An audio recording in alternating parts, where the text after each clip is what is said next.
ഇത്രമത്രേ നിരൂപിച്ചാൽ സ്വകർമ്മങ്ങൾ എത്ര വിഭാഗ്യതേ തത്ര യഥാ തഥാ ദുഃഖം സുഖം നിജ കർമ്മവശാഗത ഒക്കെ എന്നുൾക്കാമ്പു കൊണ്ടു നിനച്ചതിൽ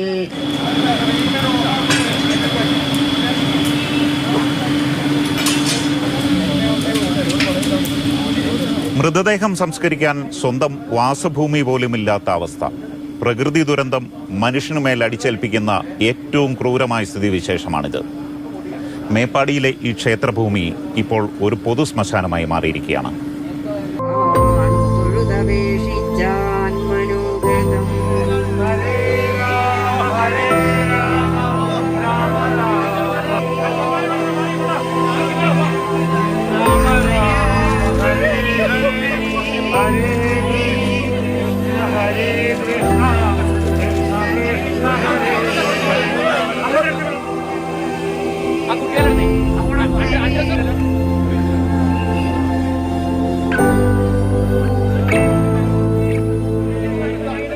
വേറെ ഭൂമിയില്ല, സംസ്കരിക്കൽ അങ്ങോട്ട് പോകാനുള്ള ഇതുമില്ല.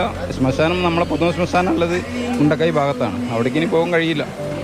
ഒറ്റപ്പെട്ടു പോയി. അവിടെ ഇനിയൊരു ആ സ്ഥലം മുണ്ടക്കൈ എന്ന് പറഞ്ഞ പ്രദേശം ഇല്ല. ആ അവസ്ഥയിലാണിപ്പോൾ.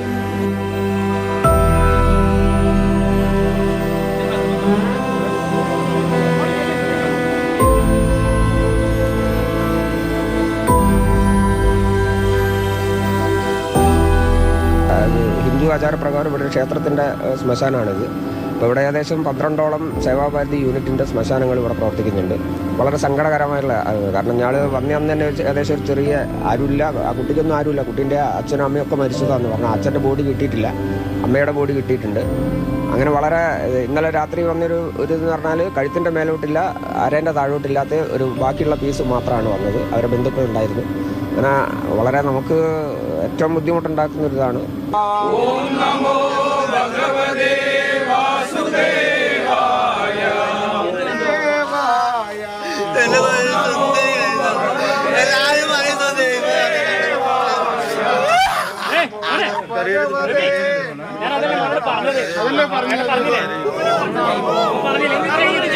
നമോ ഭഗവതേ നാരായണ ഹരേ രാമ രാമ രാമ ഹരേ ഹരേ ഹരിതം